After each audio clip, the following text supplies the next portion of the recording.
Genesis, the first book of Moses, chapter 15. After these things, the word of the Lord came unto Abram in a vision, saying, Fear not, Abram, I am thy shield, and thy exceeding great reward. And Abram said, Lord God, what wilt thou give me, seeing I go childless? And the steward of my house is this Eliezer of Damascus.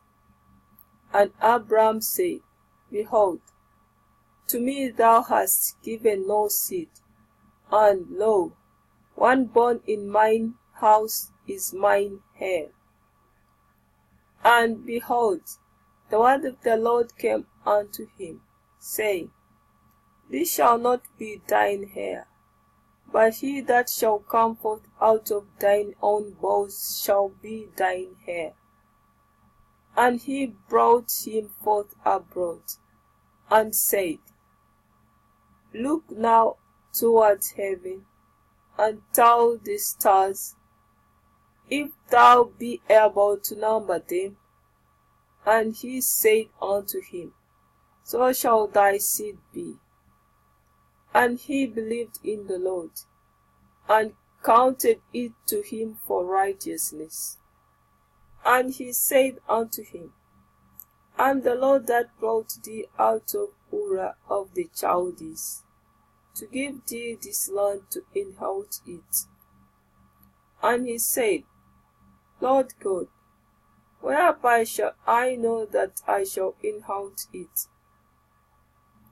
And he said unto him, Take me an heifer of 3 years old, and a she-goat of 3 years old, and a ram of 3 years old, and a turtle dove, and a young pigeon. And he took unto him all these, and divided them in the midst, and laid each piece one against another. But the birds divided he not.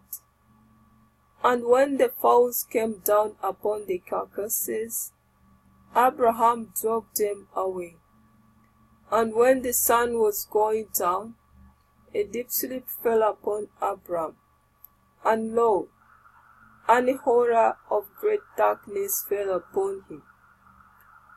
And he said unto Abram, Know of surety that thy seed shall be a stranger in a land that is not theirs, and they shall serve them, and they shall afflict them 400 years. And also that nation, whom they shall serve, will I judge, and afterward shall they come out with great substance. And thou shalt go to thy fathers in peace. Thou shalt be buried in a good old age. But in the 4th generation they shall come hither again, for the iniquity of the Amorites is not yet full. And it came to pass that, when the sun went down, and it was dark, behold, a smoking furnace, and a burning lamp that passed between those pieces. In the same day the Lord made a covenant with Abram, saying, Unto thy seed have I given this land, from the river of Egypt unto the great river, the river Euphrates, the Canaanites, and the Kenizzites, and the Kadmonites, and the Hittites, and the Perizzites, and the Rephaims, and the Amorites, and the Canaanites, and the Gashites, and the Jebusites.